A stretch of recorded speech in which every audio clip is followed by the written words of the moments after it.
Every day, all around the globe, food is thrown away and wasted in our homes, at schools and universities, in hotels and restaurants, in hospitals, and many other places. Every establishment that serves food contributes to food waste in some way. You might be asking yourself, what is food waste exactly? Well, it is food fit for human consumption that never gets consumed because it was either left to spoil or discarded by retailers and consumers for whatever reason. One third of all food produced for human consumption is spoiled or lost before it can be used. Roughly, that is 1.3 billion tons of food. Think of how many people that can feed. I'm sure by now you've caught on that throwing that much food goes beyond just being wasteful. Food waste has serious repercussions for everyone involved, which is everyone. Food waste has serious detrimental impacts on our environment, our social structure, and our economy. 842 million people in the world do not have enough food to eat. Because of this, it is necessary to improve global food security. When food rots, it creates methane, which has 21 times the global warming potential of carbon dioxide. Every time food is wasted, the water, manpower, land, fertilizer, fuel, and packaging, and money put into producing food is wasted. One industry that majorly contributes to food waste and waste in general is the hospitality industry. As the hospitality industry continues to grow rapidly around the world, so does the waste it generates. Waste is probably the most noticeable effect the hospitality industry has on the environment, food waste being the most significant component of that, at least 50% of total waste. In the UK alone, 920,000 tons of food is wasted annually in the hospitality and food service sectors. The hotel sector alone generates 289,700 tons of food waste, which could be equated to 318 million pounds lost or money wasted. If you think that the UK produces a lot of waste, you will be shocked to know that they only contribute to 9% of total waste in the hospitality industry. A case study done in hotels in the United Arab Emirates found that some hotels will throw up to 381 pounds of food away on a daily basis. That's the size of a full-grown panda bear. Of course, the number is highly dependent on the size of operations and what methods they are employing to serve food. This study also discovered that less food is wasted when hotels and restaurants are close to full capacity. A lot of the food wasted in the industry can be attributed to serving styles, timing, types of food served, and the prediction accuracy of the number of guests expected at an event. One of the most wasteful styles of serving would be the buffet. A lot of upmarket establishments prepare enough food so that the first and last customers to come through will have the same amount of variety. Also, many of these places accept walk-ins in addition to reservations, which makes guessing the number of patrons that might show up harder. So kitchen staff will prepare 30% more food than what is needed based on the number of reservations. Ultimately, the surplus leads to leftover food that gets thrown out. Another driver of food waste in hotels and restaurants was the amount of time food can be left sitting out.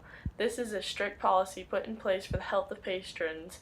So if food is served during breakfast and left sitting out for many hours, it cannot be recycled and served during lunch. It must be thrown out. Even though some food waste is unavoidable, like bones, coffee grounds, peelings and trimmings, eggshells, etc., it is believed that approximately 56% of food waste can be prevented. One easy way to reduce food waste is to ditch the buffet style service and switch to a la carte, where guests would have a few menu items to choose from instead of a wide variety offered by buffets. However, some establishments fear customers won't be happy with a la carte service. So, what they could do if they insist on buffet is enforce a strict RSVP policy. This ensures that you have accurate numbers when considering how much food is needed per each meal. In some countries, like Abu Dhabi, the governing bodies have already noticed the amount of food waste generated by the hospitality industry and have aimed to reduce the amount going to landfills. The Center of Waste Management implemented a program called NADAFA, which monitors and controls waste for several industries. One way they are controlling how much food waste is being brought in is by using a tariff system that charges businesses per ton. This initiative makes companies look for ways to reduce the amount of waste they produce. One way to cut back is to recycle food, and there are two methods of doing this. Food banks and other charities would be more than happy to accept donations of untouched food that they can redistribute to needy families. Another way to recycle food is through composting. Food is considered organic waste and is biodegradable, so it can be broken down and turned into fertilizer. Composting is beneficial for two reasons. You reduce the amount of solid waste that goes to landfills, and you give back to the earth by fertilizing the soil. Another way to use food waste instead of putting it into landfills would be to convert that waste into energy through anaerobic digestion by donating to facilities that do this. Although the NADFA program creates a great incentive to reduce food waste, not every country does this, so it's important for businesses like hotels and restaurants all around the globe to take it upon themselves to do what they can to reduce food waste. After reaching out to many lodging facilities, the owners of a small bed and breakfast called the Blazy Bear Lodge in Valley Cruces, North Carolina, agreed to meet with me and talk about their own food waste and what they do to prevent it. Here's what I learned. Cook it every day and there's all kinds of waste. Yeah, this is what the previous owner used to do. She had a standard breakfast that she offered every single day. It was eggs any way you like, bacon or sausage, so you're cooking both, hash browns, toast or English muffin. And then on top of that, she would offer a special. And so her special was blueberry pancakes out of the box. Stuffed French toast was actually very good. Eggs Benedict or waffles out of the box. So basically she was prepping 2 meals a day, every day. And trying to speculate who was going to eat what. Yeah. So if you had 4 rooms, total of 8 people, she would make bacon for 8, 2 pieces, sausage, 2 pieces for each guest. Yeah.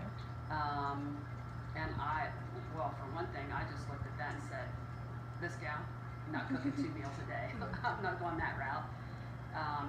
It's just a tremendous, it's just a lot more work up front and you're doing it as you go. So when the guest would come to breakfast, you would have to wait until they put their order in so you'd know which one to actually prepare. Like your meats were already cooked, but now are they going to have the special? Or are they going to have the regular? And it's like, I'm not doing that. And you'd have the batter mixed up for waffles Yeah, or whatever. and so that if they you're gonna didn't eat waste that, something. what are you going to do with that? That stuff doesn't keep. So that automatically went down the drain in the trash can. And then my philosophy on food is, to me, those are things that you can always get at home. You know, you can make yourself eggs, you can make yourself waffles out of a box. Everything I make is fresh and from scratch. And when my guests come here, I don't want them to have what they can get at home. That's not the experience that I want them to have at our inn. I want them to have something else.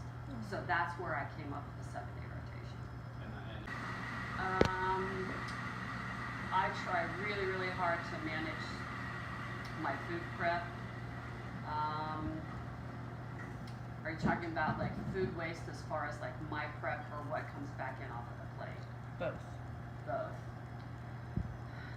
That's a little bit of a challenge, and we see different aspects of that. Sometimes there are guests who literally just gobble everything that's on the plate. I really don't serve huge portions. And I'm assuming you're probably going to be here long enough. I mean, you'll see the size of the turnover, and they get a little ramekin of sweet potatoes, and then they probably get maybe 2/3 of a cup of Waldorf salad. You would have a tremendous amount of waste. That's why I don't do a fresh fruit cup. I've been to some where they have like starters, you know, on the table in the dining room, where they'll have granola and then they'll have fresh fruit, and fruit is expensive. And even when my berries start to, you know, are on the decline, like I wash them in a vinegar bath, 1 part vinegar to 10 parts water. They actually, and it reduces the mold. I mean, it cleans them, and it reduces the number of days that they go moldy. But then when they start to decline, get a little mushy or whatever, I take them out of the fridge. I cut the tops off, and any fruit, whatever it is, and then I put it on a tray and I put it in the freezer, and then they go in our smoothies. You know, so things like that.